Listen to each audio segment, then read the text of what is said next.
Please welcome award-winning American television writer and producer from Los Angeles, Mr. David Sachs.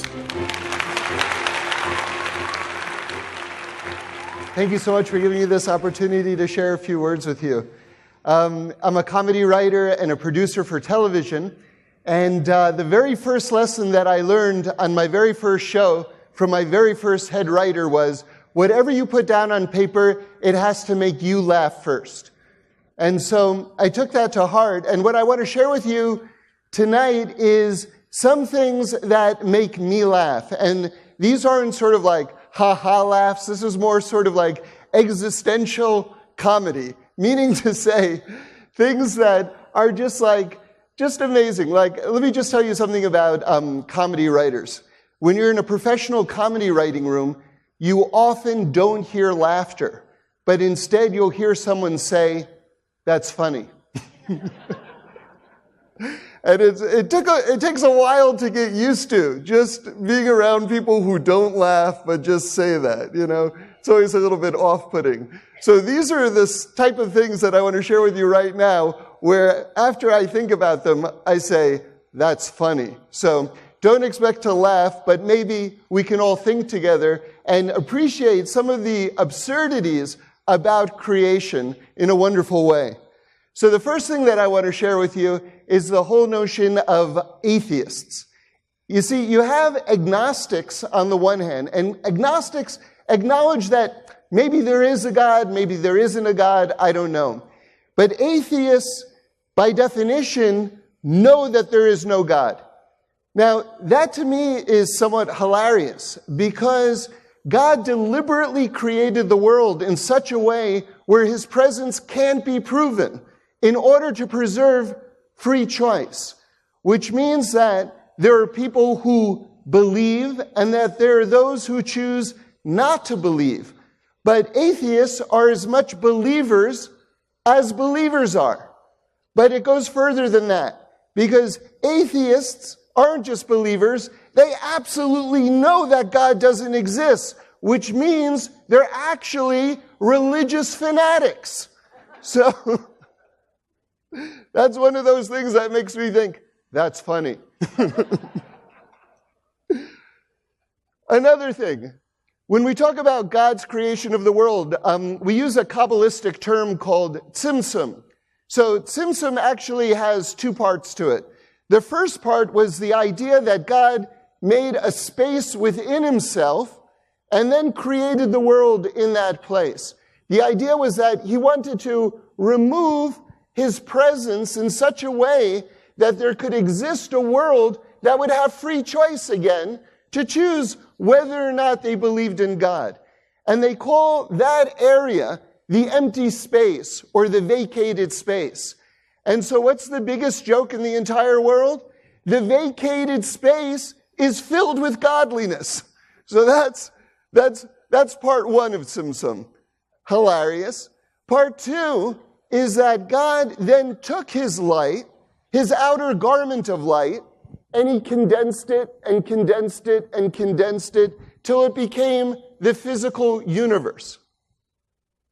Now, if you want a way to sort of like wrap your mind around that, imagine something that we all learned in sometime in probably junior high school science or whatever it is. And that's the idea of the H2O molecule. So water vapor is actually H2O, that molecule. But you can't really see it, but it's water vapor. Now, when you condense it down further, it becomes water. What's the molecule of water? H2O. It's the exact same thing, but now the form is changing.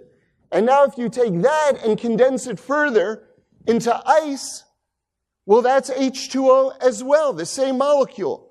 And so in this way, this is a form of visualizing it, God took his outer garment of light and condensed it and condensed it and condensed it till it became the material universe. One of the most striking things about that model, which I think is very important, and this will lead to existential joke number 3, if you're keeping track, is that there are people who say, you know something? I'm not spiritual. I'm not spiritual. Dude, you are condensed spirituality. That's all you are. That's all the entire world is condensed spirituality. So we're all spiritual by definition. Another thing that I think is very hilarious is free choice. God preserves free choice just like it's a huge priority in terms of creation. Because if we don't have free choice, then we're like angels or we're like spiritual robots. The idea that we can actually choose to serve God is awesome and makes us even higher than the angels. So there are those people who think there are science and then there's religion. And they're two very, very separate things. But God, who created the world, created everything in the world, including science. God is the creator and the knower of all science. And what's really intriguing to me, and this will give you an insight into the zeitgeist of today, is the fact that God is revealing awesome streams, huge warehouses of his wisdom. But he's doing it under the rubric of science in order to preserve free choice. Because when you realize, I heard a rabbi say something that blew my mind. He said, all science is Kabbalah. Rabbi Nachman of Breslov said, science tells you how, Torah tells you why. And what's going on right now is God is, in the most awesome way, giving you the most detailed information of how he's running the world, but all under the category of science. Because otherwise, if it was just revealed as Torah, no one would have free choice anymore.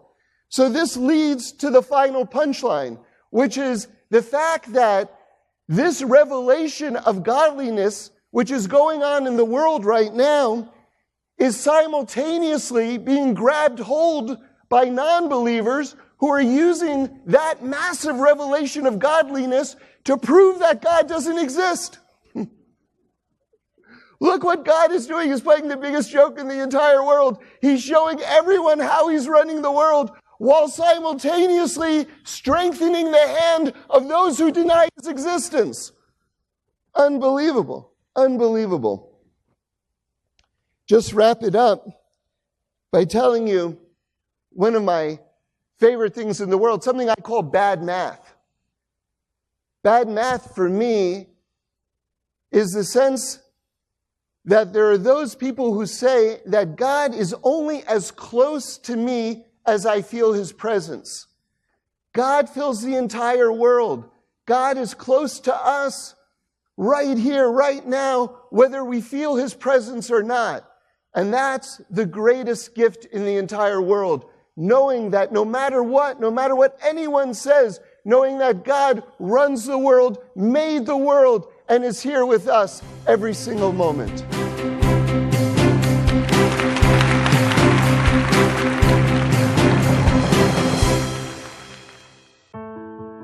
If you like that video, hit the subscribe button and notification bell below for hours of the best Jewish content online.